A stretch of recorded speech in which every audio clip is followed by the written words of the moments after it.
இன்னைக்கு பிக் பாஸோட ஹைலைட்ஸை பார்த்துடலாம். ஃபர்ஸ்ட் வினோத் திவாகரோட காம்பினேஷனை பற்றி பேசப்பட்டது. லாஸ்ட் வீக் எல்லாம் ரொம்ப க்யூட்டாக இருந்ததுன்னு கூட நம்ம சொன்னோம். அதை பற்றி திருப்பியும் விஜய் சேதுபதி அவர்களும் சொன்னாங்க. நிறையா வினோத் வந்து திவாகர் பண்ணின அந்த சின்ன சின்ன இதை சொன்னாங்க. ரொம்ப பாப்புலர் ஆயிட்டீங்க, வைரல் ஆயிட்டீங்கன்னு சொன்னார். அடுத்தது சபரி, விகாஸ், விக்ரம், பிரவீன் 3 பேரும் எலி மாதிரி எனாக்ட் பண்ணியிருப்பாங்க இந்த 4-5 நாளில். அதை பற்றி திருப்பியும் லைவ்ல எனாக்ட் பண்ணி காமிக்க சொன்னாங்க கண்டஸ்டன்ஸை பற்றி. ஸோ அவங்க க்யூட்டாகவே ரொம்ப நல்லா பண்ணினாங்க 3 பேருமே. எனாக்ட் பண்ணினது ரொம்ப பாராட்டுகளையும் பெற்றாங்க. அடுத்தது துஷார் கேப்டன்ஷிப்பை பற்றி பேசப்பட்டது. ஒன் சைடடாக இருக்கீங்கன்னு பார்வதி அவர்கள் குற்றச்சாட்டு எடுத்து வைக்க, அப்போ வந்து கனி அவர்கள் உப்பு போட்ட மேட்டரும் சாப்பாட்டில் உப்பு போட்ட மேட்டரும் டிஸ்கஸ் பண்ணப்பட்டது. ஆனால் பார்வதியை கண்டித்த விஜய் சேதுபதி அவர்கள் ஏனோ கனியை கண்டிக்க தவறிட்டாங்க. உப்பு வந்து சாப்பாட்டில் கொட்டுறதும் தப்பு தான், ஏன்னா அது அவ்வளோ சாப்பாடு வேஸ்ட் ஆகிடுச்சு இல்லையா. அதையும் கொஞ்சம் வார்னிங் கொடுத்துருக்கலாமோ அப்படிங்கிறது எனக்கு தோணுச்சு. அதை பற்றி பேசப்பட்டதை தவிர அவங்களுக்கு ஒரு வார்னிங்கோ எதுவும் கொடுக்கல. அடுத்தது வந்து கத்திக்குத்து டாஸ்க் பேஸ் பண்ணி என்னோட நேராக மோத முடியாது அப்படிங்கிற மாதிரி ஒரு டாஸ்க் வச்சாங்க. ரொம்ப மொக்கையாக தான் இருந்தது. ஒவ்வொருத்தரும் ஒவ்வொருத்தரை பற்றி சொன்னாங்க. அப்போ வந்து அரோரா கம்ருதீன்கிட்ட கேட்கும்போது ஆதிரையை சொன்னாங்க.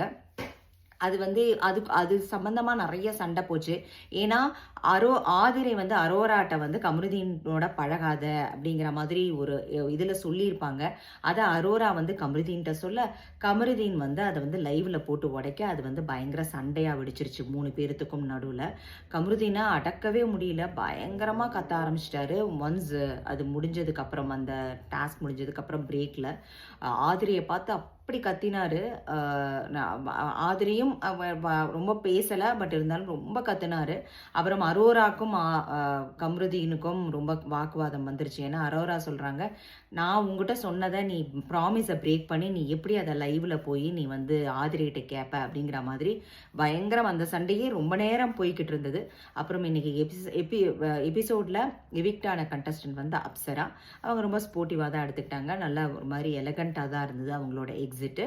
அவங்க எல்லாத்துக்கும் பை பை சொல்லிட்டு அவங்களோட ஏவி எல்லாம் போடப்பட்டது. அப்புறம் கம்ருதீன் அழறாரு. அதுக்கு பார்வதி வந்து அவங்களுக்கு உறுதுணையாக சமாதானப்படுத்துகிறாங்க. அதுக்கப்புறம் துஷார் பார்வதிக்கு இடையில, இந்த சண்டையில் துஷார் பார்வதிக்கு இடையில ஒரு சின்ன ரிஃப்ட் மாதிரி வருது. உடனே அவர் அரோராவை கூப்பிட்டு பேசுகிறாரு திரும்பி எகெயின். ஒரு மாதிரி என்ன நம்ம ப்ரோமோவில் பார்த்தோமோ அதே தாங்க வந்தது எக்ஸ்டெண்டட் வெர்ஷனாக. ஒன்றும் பெருசாக வந்து சோபிக்கெல்லாம் இல்லை. அடுத்தது இந்த வாரம் வைல்ட் கார்டு கண்டஸ்டன்ஸ்லாம் வருவாங்க போல இருக்குது. இந்த வாரம் ஃபுல்லாக ஒரு 5-6 பேர் பார்ப்போம். அவங்க வந்து ஏதாவது ட்விஸ்ட் அண்ட் டர்ன்ஸ் வருதான்னு சொல்லிட்டு விஜய் சேதுபதி அவர்கள் இன்னும் கொஞ்சம் மெலோடவுன் ஆகணுமோ அப்படிங்கிறது தோணுது. Thanks for